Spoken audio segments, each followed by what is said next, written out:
아내의 사랑하기를 자신같이 하고 아내도 자기 남편을 존경하라. 아멘.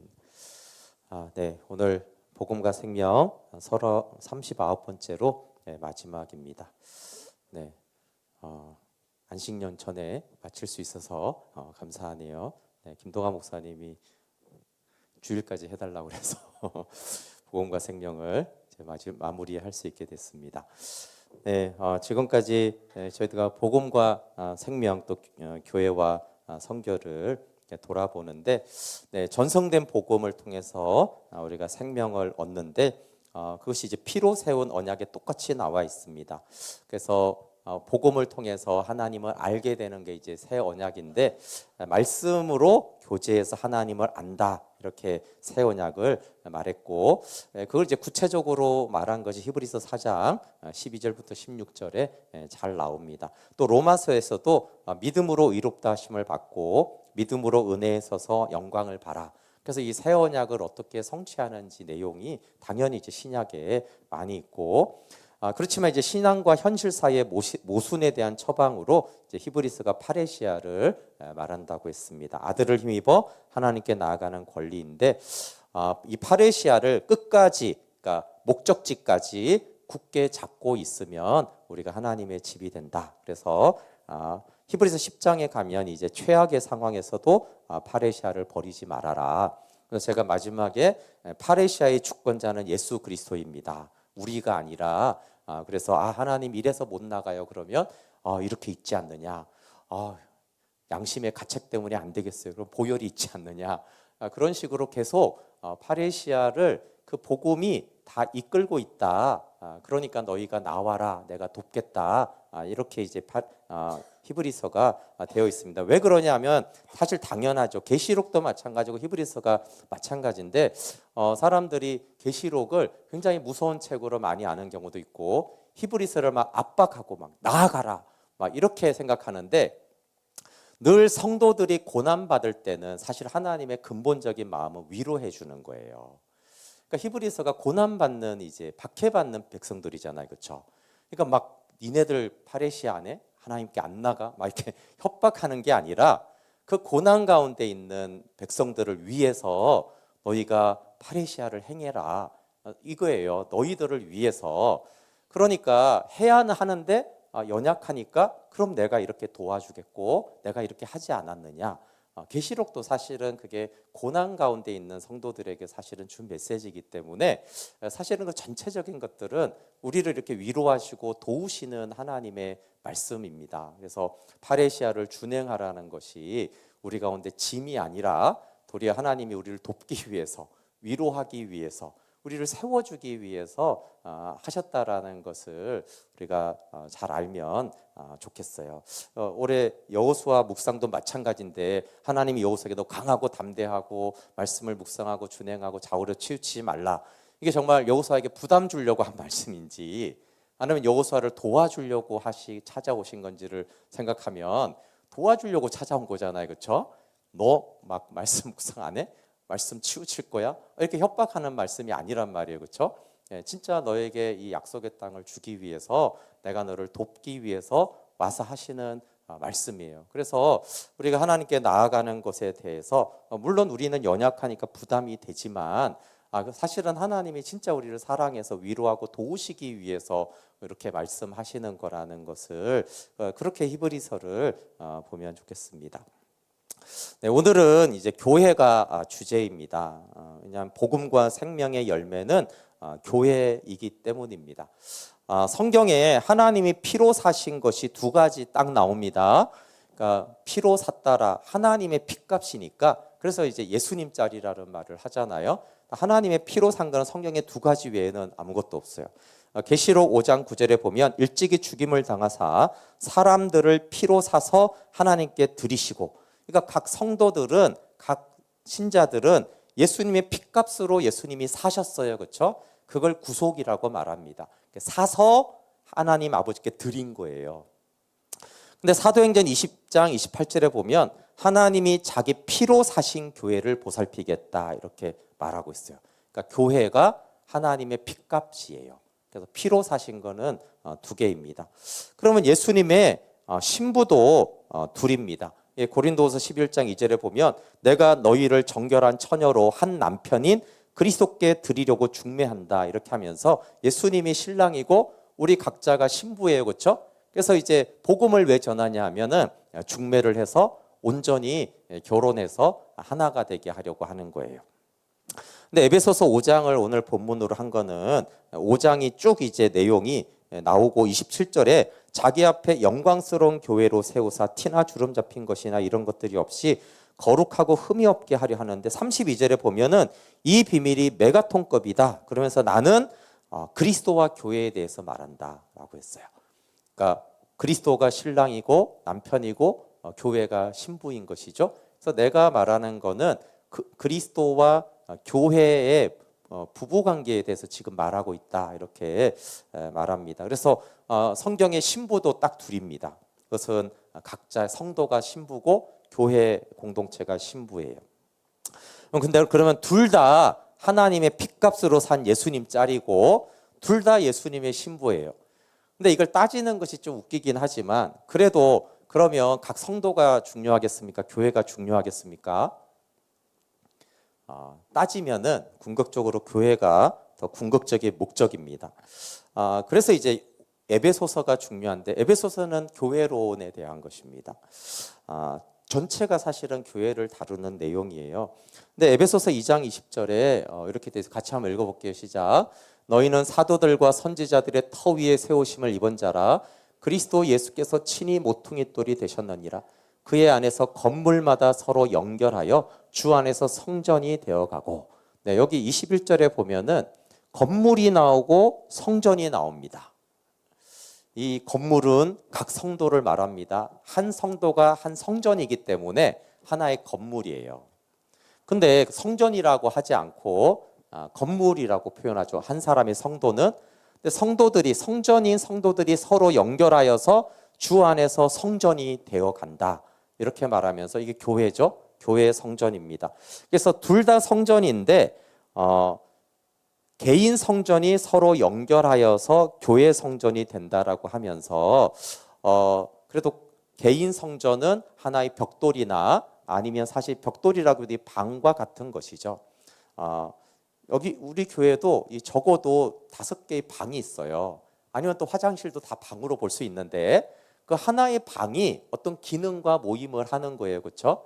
그렇지만 우리가 이걸 다 합쳐서 우리가 뭐 예배당이라도 하고 교회라고도 하는데 그러니까 그 하나하나도 중요하지만 그게 다 연결이 되어서 교회가 된다. 이렇게 말을 합니다.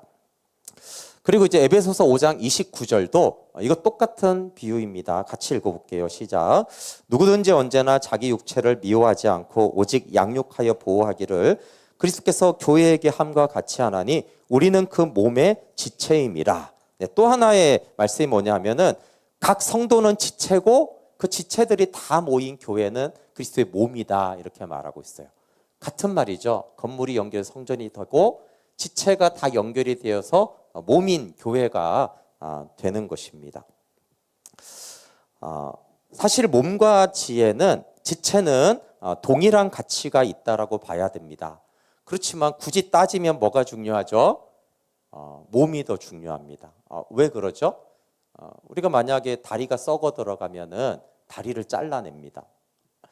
왜냐하면 몸을 지키기 위해서 그렇게 하고 어떤 질병이 들어서 그러면 어떤 장기 하나를 떼어낼 수도 있어요. 왜냐하면 몸을 지키기 위해서. 그렇지만 일반적으로는 우리가 그렇게 하지 않죠. 뭐 몸이 중요하냐 지체가 중요하냐 평소에는 우리가 따지지 않지만 그런 위기 상황이 되어지면은 지체를 제거하거나 잘라내서라도 몸을 보호해야 된다. 살아야 되기 때문에 그렇게 합니다. 그래서 이 몸과 지체가 뭐가 중요하냐라는 것들이 정확하게 되지 않으면 좀 예전부터 지금까지 혼선이 있었습니다. 교회 안에서 보면은 이제 주로 이제 리더 그룹으로 올수록 자꾸 교회를 중요시하는 경향이 있고, 그래서 교회를 위해서 각 성도들에게 상처 주는 일이 있고,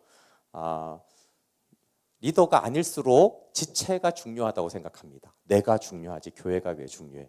근데 또 시대적으로는 어떻게 되겠어요? 시대적으로 과거에는 공동체 문화이기 때문에 고대 시대 때는 개인 자체가 없었어요.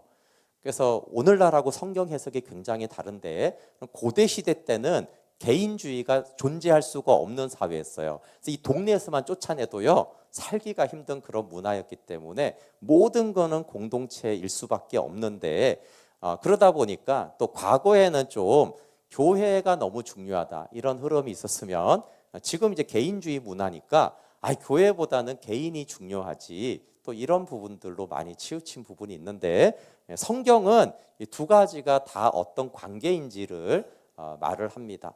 사실 지체가 없이 몸이 있을 수가 없고 그렇죠. 지체가 하나 정도는 떼어내도 되지만 지체를 여러 개 떼어내면 결국 죽습니다. 몸도. 그러니까 이제 교회가 중요하다고 성도들 뭐 상처받든 말든 이렇게 할 수가 없는 거죠. 그럼 교회 자체가 죽어버리는 것이니까. 또 마찬가지로 몸이 죽는데 팔다리가 멀쩡해서 뭐 하겠어요. 그렇지 않습니까? 몸이 죽었는데 그럼 팔다리 다 건강하고 근육이 이렇게 있어도 팔다리도 어차피 다 죽는 것입니다. 그래서 복음과 생명의 열매는 반드시 교회로 나아가야 됩니다. 그래서 몸된 교회가 돼야 되는 거죠. 성전된 교회, 신부인 교회. 이게 왜 중요하냐 하면은 종말의 날에 어린 양의 혼인잔치에 참여하는 신부는 교회이기 때문입니다. 계시록 19장 7절 읽어볼게요. 시작. 우리가 즐거워하고 크게 기뻐하며 그에게 영광을 돌리세. 어린 양의 혼인기약이 이르렀고 그의 아내가 자신을 준비하였다. 이렇게 나오고 있어요. 그러면 이제 재림, 종말, 마지막에 있어서 우리 성도들에게 있어서 가장 중요한 구절은 19장 7절입니다. 근데 여기 어린 양의 혼인잔치에 예수님의 신부는 교회입니다. 그래서 이제 교회가 너무 중요한 것이죠. 네.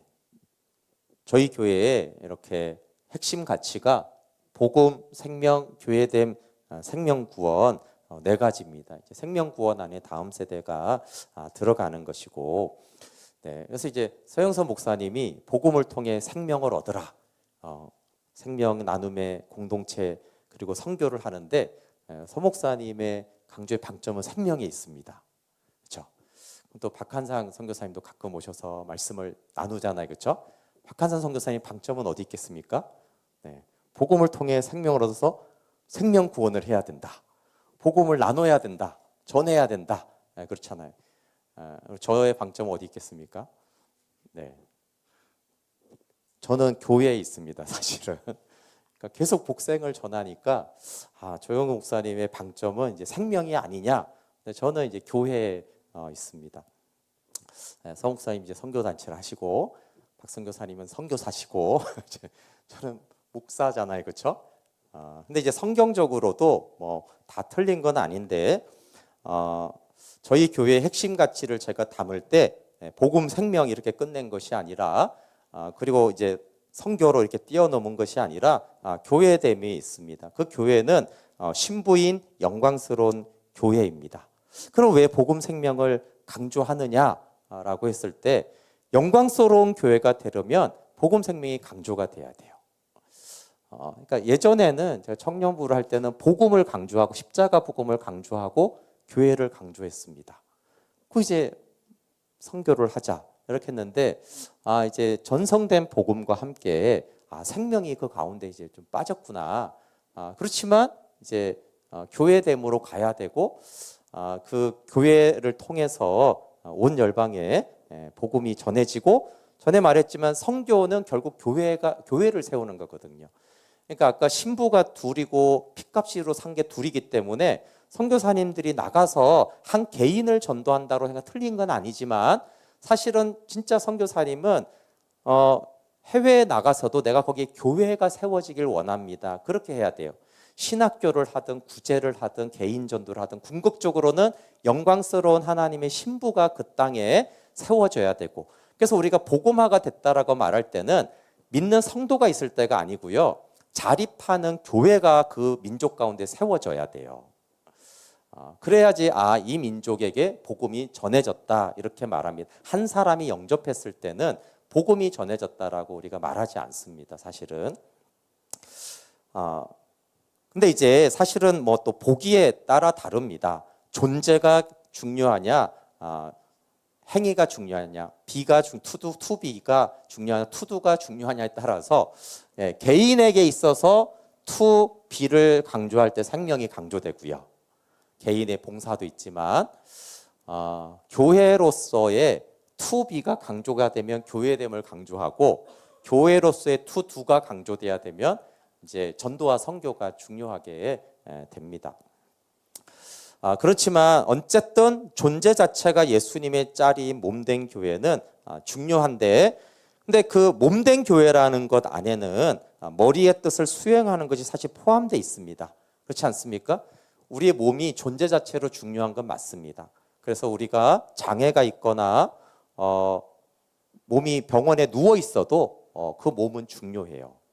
그렇지만 우리가 보통 건강한 몸이라고 할 때는 머리의 뜻대로 움직여서 어떤 머리의 의도를 수행하는 몸을 말하잖아요. 그렇죠? 그러니까 이제 건강한 교회라고 할 때는 그 존재 자체도 중요하지만 머리 대신 예수님의 뜻을 수행하는 몸이 중요한 거죠. 근데 교회가 있는데 그 머리의 뜻을 준행하지는 않고 존재로만 가만히 있어요. 병원에 있는. 그것도 중요하죠. 그렇지만 잘 움직일 때, 그러니까 주님의 뜻을 행할 때 그 몸을 우리는 건강한 몸이라고 하듯이 건강한 교회는 주님의 뜻을 준행하죠. 그러니까 당연히 생명 구원에 관심이 있게 되는 거예요. 그게 이웃이든 열방이든 주님의 뜻이 모든 사람이 구원을 받기를 원하시는 거기 때문에 그렇게 하게 됩니다. 그래서 이 교회를 세우기 위해서 하나님이 다양한 직분을 세우십니다. 우리 그 앞에 에베소서 4장 10절 12절 같이 한번 읽어볼게요. 에베소 4장 10절 12절 시작. 내리셨던 그가 곧 모든 하늘 위에 오르신 자니 이는 만물을 충만하게 하려 하심이라. 그가 어떤 사람은 사도로, 어떤 사람은 선지자로, 어떤 사람은 복음 전하는 자로, 어떤 사람은 목사와 교사로 삼으셨으니 이는 성도를 온전하게 하여 봉사의 일을 하게 하며 그리스도의 몸을 세우려 한다. 그래서 여기 10절에 보면은 예수님이 만물을 충만하게 하시는 머리예요. 근데 이 머리가 직분자들을 세웁니다. 그래서 각 성도를 온전하게 해서 몸을 세웁니다. 몸을 세워서 건강한 몸이 돼서 머리의 뜻을 준행하는 교회가 되는 것이죠. 그래서 지체는 굉장히 중요합니다. 왜냐하면 아까 말한 대로 한 지체가 심각한 병에 걸리면 몸이 무너질 수 있기 때문에 그래요.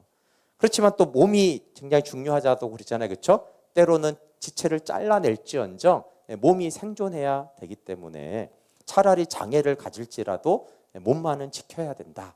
이렇게 할 만큼 몸은 중요합니다. 근데 이제 건강한 교회는 당연히 각 지체가 건강해져서 온 몸이 건강하게 움직일 수 있는 교회겠죠. 그러니까 사실 지체와 교회는 이게 서로 싸울 문제는 아닌 것입니다. 같이 가는 것이죠. 예수님은 몸된 교회를 통하여 만물을 충만하게 하십니다. 그래서 에베소서 1장 22절에 그 앞에 보시면 또 만물을 그의 발 아래 복종하게 하시고 그를 만물 위의 교회의 머리로 삼으셨다라고 했는데 두 가지 다 번역이 됩니다. 예수님이 교회의 머리라는 뜻도 되고 또 하나 NIV는 그를 교회를 위하여 만물의 머리로 삼았다 이렇게도 되어져요. 근데 어쨌든 교회가 무엇이냐라고 했을 때 1장 23절도 정의가 되기 때문에 굉장히 중요합니다. 같이 읽어볼게요. 시작. 교회는 그의 몸이니 만물 안에서 만물을 충만하게 하시는 이의 충만함이니라. 그럼 교회가 그냥 단어적인 정의로 우리가 에클레시아 그래서 믿는 자들의 모임이다. 맞는 말이에요. 그렇죠? 그렇지만 그냥 믿는 자들의 모임으로만 하면 안 되고 여기 에베소서에는 예수님의 몸이 교회예요. 그러면 어떤 몸이냐라고 했을 때 예수님으로 충만한 교회. 몸과 머리로 비유한 거는 우리 몸은 머리로 충만하다라는 것이죠. 그렇죠? 그래서 내 머리가 말씀을 잘 들어야겠다. 그러면 우리 몸이 다 그렇게 기능을 하고 머리가 난 자야겠다. 그럼 몸이 그렇게 따라주는 거예요. 그래서 사실 우리 몸은 머리로 충만한데 그래서 머리로 충만한 것이 예수님으로 충만한 것이 교회다. 그 충만한 것을 몸이다. 이렇게 표현을 합니다. 가시적으로는 어떻게 나타날까요? 그게 가시적으로는 그 교회 안에 예수님의 이야기로 충만한 상태를 말합니다. 그래서 사람들이 모여서 예수님 얘기를 하기를 너무 즐거워하고 듣기를 좋아하고 그게 자연스럽게 되어지는 교회가, 그럼 그 교회는 예수님이 충만하잖아요. 그렇죠? 그게 그리스도의 몸인 교회예요. 근데 예수님의 얘기는 없어. 예수님 얘기 잘 안 해. 예수님 얘기 듣는 거 별로 안 좋아해. 교회 세상 얘기가 좋고 여행 얘기가 좋고 쇼핑 얘기가 좋고 돈 얘기가 좋고 정치 얘기가 좋고 정치가 가득한 교회, 경제가 가득한 교회, 조직이 가득한 교회, 형식이 가득한 교회. 이제 그러면은 이제 그만큼 병든 것이죠. 그렇지만 우리가 또 완전주의를 추구하면 안 됩니다. 우리가 여러분 다 병이 있으시죠? 그래서 또 우리 다 병을 가지고 또 살아가는 존재이니까 조금씩은 교회가 그런 문제들이 있을 수밖에 없지만, 그러나 예수님의 얘기가 가득하다. 그것은 예수님으로 여기가 충만한 교회구나. 그러면 그게 예수님의 몸인 교회로 세워졌구나. 이렇게 말할 수 있어요. 그래서 복음 생명을 강조하는 이유가, 복음 생명의 강조가 되고 누려지면 거기에 예수님의 얘기가 가득하게 되어져요. 그러면 이제 교회됨이 이루어져 가는 거잖아요. 그래서 예수님이 충만한 교회가 되면 하나님이 그 교회를 통해서 어떻게 한다고요? 만물을 충만하게 할 거다. 이렇게 말씀하셨어요. 그러면 이제 구체적으로 주님의 뜻을 이루는 교회는 이제 성령 충만한 교회라고 말하면서 오늘 에베소서 5장 18절 같이 읽어볼게요. 5장 18절. 읽어볼게요. 시작. 술 취하지 말라. 이는 방탕한 것이니 오직 성령으로 충만함을 받으라. 이제 술 취함과 성령 충만을 유비를 해놓고, 근데 여기서 이제 충만함에 대해서 두 가지 원어가 있습니다. 핌르레미가 아니라 핌플레미인데, 이게 핌플레미가 이제 부정 과거형으로 사용됐는데, 여기 핌플레미라는 충만은 주로 사도행전에 많이 사용됐습니다. 그 사도행전의 느낌이 있잖아요, 그렇죠? 전도 현장, 박해의 현장 속에서 성령 충만한 권능이 임하여서 하나님의 많은 능력이 나타나는 때를 말합니다. 그래서 이 충만은 일시적이고 순간적으로 복음을 전하는 능력이 위로부터 부어지는 체험입니다. 근데 여기 외적인 놀라운 역사와 성과는 있는데 이것은 신앙에 성숙하고 그렇게 깊은 연관이 있지 않습니다. 성경에 너무 많은 사람들인데 대표적인 인물이 이제 삼손입니다. 삼손이 성령 충만함으로 굉장히 하나님의 권능을 행사하지만, 그리고 바로 또 이렇게 세상적이 되고 무너지고 하는데, 그게 이제 핌플레미의 충만이 부어져 있기 때문에 그렇습니다. 근데 에베소서 5장 18절에 나오는 이 충만은 플레로인데, 플레로이면서 현재 명령형이 사용됐다고 그랬어요. 그래서 현재형은 제가 자주 말하잖아요. 계속 진행형을 말한다. 그래서 여기서 에베소서 5장 18절에 성령으로 충만함을 받으라고, 이 충만은 지속적이고 반복적으로 성령 충만한 상태, 술 취함처럼 성령의 지배를 받는 상태를 말합니다.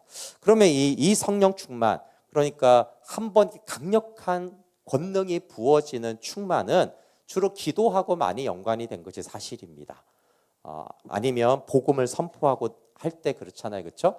근데 이 지속적인 성령 충만은 주로 복음의 말씀과 연관이 많이 있습니다. 그래서 에베소서 5장 18절부터 20절과 골로새서 3장 16절 17절이 이제 병행 구절인데, 쭉 문맥을 보시면은 성령으로 충만함을 받으라와 그리스도의 말씀이 너희 속에 풍성히 거하여가 서로 이렇게 치환할 수 있도록 돼 있어요. 나머지 내용은 똑같습니다.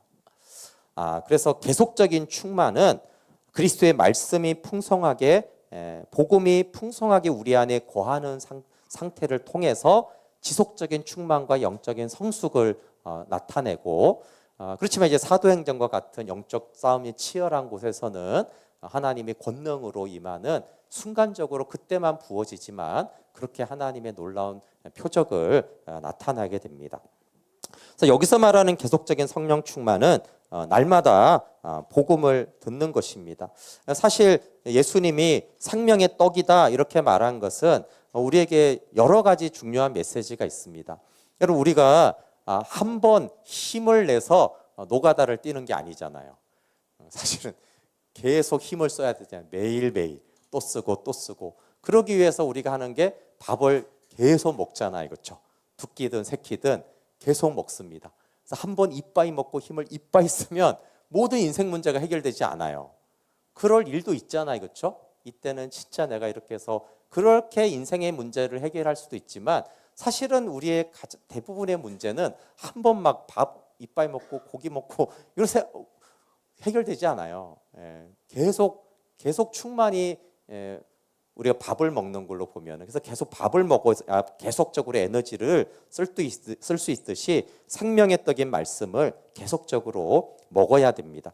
근데 여기 말씀이 우리 속에 풍성히 거한다라는 말씀을 새 언약 때 약속하셨어요. 그렇죠? 새 언약의 약속이 내가 이 말씀을 이제 너희 속에 두겠다. 그러니까 그 새 언약의 약속은 이제 내가 말씀이 너희 속에 거하기 위해서 성령 충만하게 하겠다. 그래서 계속해서 그 성령 충만으로 너희가 살아가도록 하겠다라고 하신 것이죠. 네. 그럼 이제 말씀이 우리 속에 어떻게 충만하게 거하느냐? 말씀을 암송해야 되냐? 암송이 그러기 위해서 하지만 암송 자체가 아니라 그래서 히브리서 4장 말씀대로 구속의 은혜로 말씀이 들어오는 것을 말하죠. 그렇죠? 그래서 히브리서 4장에 구속의 은혜로 말씀이 내 안에 거하는 그 생명의 양식이 우리로 계속 성령 충만하게 합니다. 그래서 고린도전서 15장 31절에 바울이 나는 날마다 죽노라. 왜 이렇게 날마다 십자가 복음과 연합하는 것을 말을 했고 로마서 1장 17절에도 복음에는 하나님의 의가 나타나서 믿음으로 믿음에 이르게 한다. 단회적인 믿음도 말하죠. 성경이. 근데 여기서는 믿음에서 믿음으로 이른다라고 하니까 한 번 꽉 믿고 그게 아니잖아요. 그렇죠? 믿음에서 믿음으로 이르러야 되니까 밥을 먹고 또 먹어서 우리 아이들이 한 번 밥 먹고 자라는 게 아니라 밥을 먹고 또 먹어서 계속 자라고 자라듯이 그렇게 자라가야 된다라고 말합니다. 그러면서 이제 성령 충만한 삶에 대해서 먼저 하나님을 찬양한다 이렇게 돼 있어요. 시와 찬미와 신령한 노래로 하나님께 감사하고 두 번째는 모든 관계, 자녀와 부모, 종과 주인 이런 관계들 속에 성령의 충만함이 나타나고 그 다음에 이제 만물을 충만하는 데까지 나아가게 한다 이렇게 말하고 있습니다. 그러면서 이제 마지막 재림 때에 일어날 일로 오늘 말씀을 마치려고 하는데요. 여러분 재림 때 굉장히 중요한 두 가지 일이 일어나는데 나누면 네 가지 일입니다. 하나는 아버지와 아들 사이에 재림 때 엄청난 일이 일어납니다. 근데 우리가 자꾸 신앙이 개인화되면 내 생각만 하는데 일단은 아버지와 아들이 왜 창조와 구속과 재림이 있냐라고 했을 때 어차피 하나님이 아니냐? 그렇지가 않습니다. 만물에 속한 모든 권세가 부활의 주님께 완전히 복종하게 되잖아요. 그렇죠? 그러면 만물의 복종을 받으신 아들이 어떻게 하냐면 이 모든 나라를 아버지께 바칩니다. 그러면 어떻게 되겠어요? 물론 그 삼위 하나님의 영광과 사랑과 내어줌과 복종은 완전하지만 이 다시 아버지께 다 드림으로 인해서 이 영광과 사랑이 훨씬 더 풍성해지는 거예요. 그래서 아들이라도 고난을 배워서 이렇게 했잖아요. 그리고 아버지께 다 드림으로 우리가 말로는 표현할 수 없지만 삼위일체 하나님의 영광 안에 어떤 변화가 생기는 거예요. 이게 아버지와 아들 사이에 일어나는 일입니다. 이거를 위해서 창조부터 재림까지 구속사를 이룬 것입니다. 그럼 이제 우리 편에서 일어나는 것도 굉장히 중요한 두 가지가 있습니다. 하나는 개인적인 거예요. 믿는 자의 죽은 몸이 부활해서 신령한 몸이 되고 그 복음이 완전하게 완성되잖아요. 그렇죠? 근데 이게 이제 개인적으로 일어나는 영광입니다. 근데 아까 말한 피도 신부도 성전도 다 두 가지라고 했잖아요. 그렇죠? 근데 이것만이 아니라 이제 교회로서 어린 양의 혼인 잔치에 신부로 참여하게 됩니다. 그럼 하이라이트가 부활의 몸이 아니고 어린 양의 혼인 잔치입니다. 이해가 되세요? 성경은 사랑으로 시작됐잖아요. 그렇죠? 그래서 우리가 영광스러운 몸으로 변한 상태가 하이라이트가 아니라 그 영광스럽고 이제 흠없고 거룩한 완전한 그 생명으로 인해서 이제 교회가 예수 그리스도 신부로 예수님과 완전히 연합되는 그때가 완전히 하이라이트인 거예요. 그러니까 이게 비슷한데 모든 권세가 부활의 주께 복종하는 것도 굉장한 영광이잖아요. 그렇죠? 근데 이 모든 영광을 아버지께 딱 드릴 때 그때가 아버지와 아들의 영광이 가장 하이라이트이듯이 우리가 마지막 날 몸이 부활하고 완전하게 되어지는 것도 큰 은혜인데 그렇게 완전한 게 끝이 아니라 그렇게 완전한 이제 교회가 돼서 어린 양의 혼인잔치의 신부가 되는 그때가 사실 피조물인 우리에게는 가장 영광스러운 때를 말합니다. 그래서 이거를 좀 나누면은 아버지와 아들이 우리에게 주는 최고의 선물은 개인적으로는 몸의 부활이고 교회로서는 예수님의 영광스러운 신부가 되어 새하늘과 새 땅에 들어가는 것입니다. 그래서 새하늘과 새 땅에서 뭘 하느냐가 여러 가지 계시록에 나오지만 예수님의 신부로 들어가는 신혼집을 말합니다. 이게 원래 이제 시내산 언약을 맺고 그 신혼집이 성막이었어요. 그리고 이제 성전을 짓고 신약에서는 교회가 됩니다. 근데 이건 다 모형과 그림자예요. 성막하고 비교되지 않는 이제 새 하늘과 새 땅을 이제 신혼집으로 이제 주시는 것이죠. 네, 그리고 이제 아버지가 아들에게 주시는 최고의 선물도 어린 양의 혼인 잔치입니다. 만물은 다 아들을 위해서 창조되었는데 그럼 도대체 아들은 뭘 얻었냐라고 했을 때 아버지께는 아들이 모든 나라를 바치잖아요. 그럼 아버지나 아들에게 뭘 주냐 하면은 신부를 주는 거예요. 그래서 이제 이 어린 양의 혼인 잔치는 신랑 대신 예수님에게 있어서 거룩한 고멜 같은 이제 신부가 아니라 완전하게 아름답고 순결한 신부를 얻는 날이 아버지가 아들에게 주는 선물입니다. 그리고 아까 말한 대로 아들이 아버지께 주는 최고의 선물은 아들이 나라를 아버지께 바칩니다. 그래서 그리고 고린도전서 15장 24절부터 28절에서 아들 자신도 그때 만물을 자기에게 복종하신 이에게 복종하게 됩니다. 그러니까 이 재림에 일어나는 일은 물론 계시록에 심판이 있기 때문에 심판대에 서야 되는구나 이게 또 있지만 그걸 지나서 가장 궁극적인 것은 하나님은 우리에게 몸의 부활과 신부가 되게 하시고 아버지는 아들에게 신부를 주고 아들은 아버지에게 나라를 바치면서 이게 완전히 이렇게 충만한 사랑으로 최고의 선물과 사랑을 드리는 것으로 종말은 완성이 돼요. 사실 이게 이제 가장 중요한 종말에 일어나는 일들입니다. 그럼 이렇게 돼서 결국 뭐냐 하면은 하나님의 영광이 늘어납니다.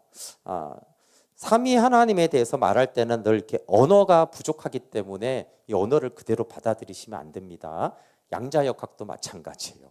양자역학의 개념이 다르니까 언어로 표현이 안 됩니다. 수학으로만 표현이 되는데 그렇지만 어쨌든 이제 한글로 말을 하면은 하나님의 영광이 늘어난다는 표현이 모순적이지만 그런 아까 말한 대로 이렇게 아버지가 아들에게 아들이 아버지에게 하나님이 우리에게 우리가 예수님께 이렇게 서로 영광을 돌리기 때문에 이 영광이 늘어나는 거예요.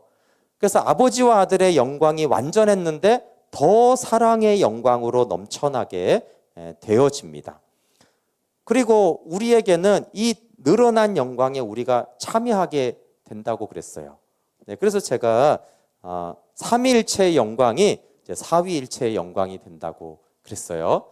다시 말하지만 이 표현은 잘못된 표현이에요. 근데 그거를 다른 단어를 어떻게 쓸 수가 없네요. 왜냐하면 영광이 늘어나는데 이게 어떻게 늘어나는 걸 표현할 수 없어. 근데 신학적으로 사위일체는 이단이 되기 때문에 한글로는 표현이 안 돼요. 은혜는 잘 설명합니다. 그러니까 창세 전과 창세 전 영원이 있고 종말 후 영원에서 어떤 변화가 한 가지 일어난 거예요. 뭐겠어요? 창세 전에는 삼위 하나님의 영광과 하나됨과 기쁨이 있었잖아요. 그렇죠? 그럼 이 영원 후 영원에서는 뭐가 달라졌어요?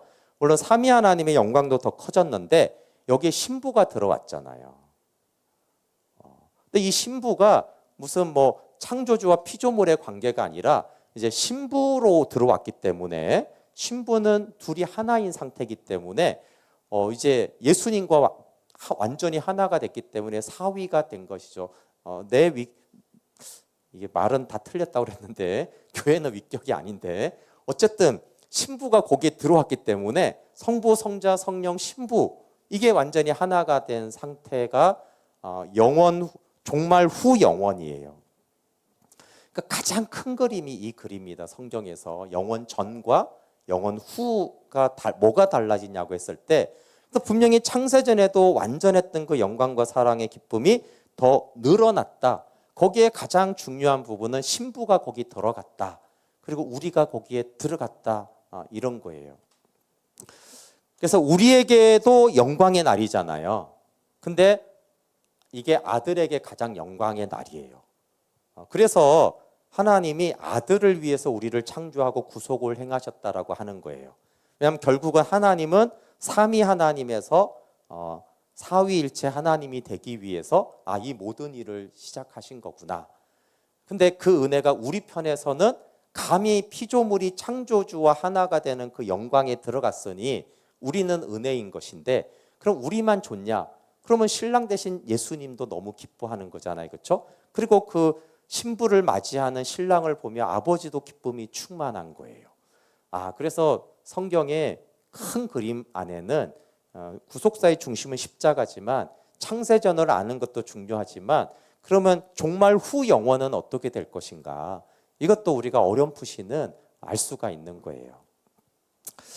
그래서 생명에서 영광으로가 성경이 우리에게 말하는 전체적인 주제입니다. 그러니까 이 땅에서 신앙생활을 하는 게 뭐냐면 아들의 계명에 복종해서 주 안에서 누리는 생명이에요. 그렇죠? 이미 이 생명이 삼위 하나님의 그 영광의 교제에 그림자와 모형으로 누리는 것이죠. 완전하진 않지만. 그러면 이제 저 천국에서 하는 게 뭐냐 하면은 아들 안에서 신부로 하나님의 영광, 그 확장된 영광에 우리가 참여하게 되어집니다. 그래서 이 땅에서 찬양하다가 저 천국에서 완전한 찬양을 드리고 이 땅에서 부활을 믿다가 몸이 완전히 부활하듯이 우리가 삼위 하나님의 그 영광의 교제 안에서 복음을 통해 아들을 통해서 그 은혜를 모형과 그림자로 누리다가 그 종말에는 그냥 사위일체처럼 아버지와 아들과 성령 안에 신부로 우리가 참여하게 되는데 그 영광이 이 땅에서 생명을 누리다가 그 영광에 들어가는 것이다. 이렇게 말하는 것입니다. 그리고 종말을 믿는 자는 그 예수님이 신부를 준비하는 거예요. 그래서 그 신부를 준비하는 게 하나는 교회를 교회되게 하는 거예요. 그리고 이 교회됨 안에 하나님 모든 사람이 들어오기를 원하시기 때문에 그래서 복음을 전하는 것이잖아요. 그렇죠? 그래서 그 영광의 날을 바라볼 때 그 영광의 어린 양의 혼인잔치를 준비를 어떻게 하느냐라고 했을 때 그게 교회를 교회되게 하고 건강하게 하고 계속 복음을 전해서 신부가 되게 해서 예수님이 매 신부가 가장 아름답고 영광스럽게 되게 하려고 주의 일에 힘쓰는 자들이 되는 것입니다. 그래서 우리가 무엇을 위해서 복음을 전하는지를 좀 생각을 해봐야 돼요. 물론 한 사람이 지옥 가지 않고 천국 가는 것도 너무 중요한 일이지만 결국은 그 복음 전파를 통해서 하나님의 때라는 것은 뭐냐 하면 그 신부가 준비됐을 때 재림하시는 거거든요. 왜냐하면 결혼 준비가 다 끝나야지 재림하시는데 아직은 신부가 준비가 안 됐다라고 하는 것이죠. 그 계시록에서 계속 순교자들이 언제 오십니까 그러는데 아직은 준비가 안 됐다라는 그게 어린 양의 신부가 준비가 아직 안 됐다라는 거예요. 여기에 더 참여해야 될 신부들이 있고 더 교회가 생명으로 영광스럽게 돼야지 내가 어린 양의 혼인잔치를 해야 될 거 아니냐. 물론 하나님은 고멜같이 우리를 계속 사랑하시지만 어린 양의 혼인잔치에 있는 신부는 고멜과 같은 신부가 아니거든요. 그래서 그 신부를 위해서 계속 하나님이 우리를 통해서 일하십니다.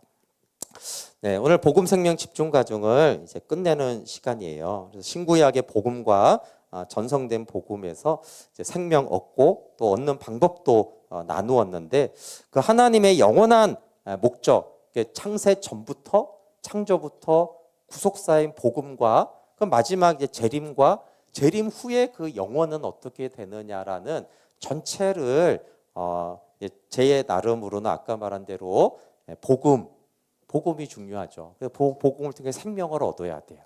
그 생명을 얻음을 통해서만 그리스도가 충만한 그리스도의 몸이 되는 거잖아요. 그렇죠? 그리고 그 몸이 돼야지 주의 뜻을 온전히 건강해야지 준행을 할 거 아니에요. 몸이 건강해야지 직장 가서 일하고 학교 가서 공부를 하지. 이게 몸이 아프면은 그게 잘 안 되잖아요. 그렇죠? 그러니까 이제 복음을 통해서 생명을 얻어야 되고 그 생명을 통해서 몸된 교회가 돼야 되고 그 교회를 통하여서 주님의 생명 구원의 역사를 이루시는 것이죠. 근데 이제 개인적으로는 제가 이제 예전에 청년부를 할 때는 복음과 교회를 굉장히 강조했는데 개척한 지 이제 11년이 됐는데도 복음 생명만 강조하고 있어요. 왜 그럴까요? 이제 여기를 지나서 저는 우리가 교회를 깊이 논하는 시즌이 왔으면 좋겠습니다. 그리고 교회됨이 어느 날 완전하지는 않다고 했잖아요. 그렇죠? 우리가 다 병도 있고 어디 안 좋은 데 있어. 그렇지만 이제 주님의 몸으로 다 기능을 충분히 할 때가 되면은 사실 이제 그때 선교를 얘기하는 거예요. 물론 준비가 안 돼도 우리는 이 네 가지를 동시적으로도 해야 돼요. 그렇지만 좀 이상적으로 말할 때는 전성된 복음이 온전할 때 그 생명이 온전해지잖아요. 그렇죠? 복음이 좀 부족해도 생명을 우리가 누려야 되고 누릴 수 있습니다. 그러나 가장 하나님이 이상적인 복음, 온전한 전성된 복음을 통해서 충만한 온전한 생명을 누리고 그 온전한 생명을 통해서 예수님이 충만한 온전한 몸된 교회가 되어지고 그 온전한 몸을 통해서 하나님의 신부를 준비하는 그 일이 온전하게 이제 준행이 되어지기 때문에 이제 포커싱은 그렇게 된다고 저는 생각을 해요. 그래서 복음이 없는 데는 복음을 전해야 되고 복음이 전해진 곳은 생명의 교제가 있어야 되고 생명의 교제가 있는 곳에서는 몸된 교회를 이루어야 되고 그 몸된 교회를 이루면 우리끼리 좋다 그게 아니라 우리가 주의 뜻을 준행해서 어린 양의 신부를 우리가 준비해야 된다. 그러면 그때는 이제 선교나 전도가 주 주제가 되겠죠. 그러나 그렇게 아니어도 우리는 이 네 가지를 또한 동시에 추구해야 되기도 합니다. 근데 그 마지막이 이제 뭐냐 하면은 늘어난 하나님의 영광에 참여하는 거예요. 그게 너무 이제 먼 일이라 핵심가치에 넣지 않았지만 사실은 마지막에 그 종점은 늘어난 하나님의 우리가 영광에 참여하기 위해서 사실은 복음부터 이렇게 시작을 하는 것입니다. 마무리하면서 이것이 우리의 지식에만 머물지 않고 이 말씀이 우리 안에 정말 아까 말했는데 풍성이 거해서 하나님 그 복음을 통해 내가 생명을 얻었고 이제 그 생명을 통해서 몸된 교회를 이루어가고 그 몸된 교회를 통해서 주님의 손과 발이 되어져서 생명을 구원하는 이 일에 주님의 능력으로 행하게 하사 우리가 어린 양의 혼인잔치에 기쁘게 참여하는 그 종말 후의 영광에도 참여하는 그 일에 우리가 참여할 수 있다라면 그것이 영원 후에서 내가 진짜 가장 잘 살았다 이렇게 될 것입니다. 우리 함께 찬양하고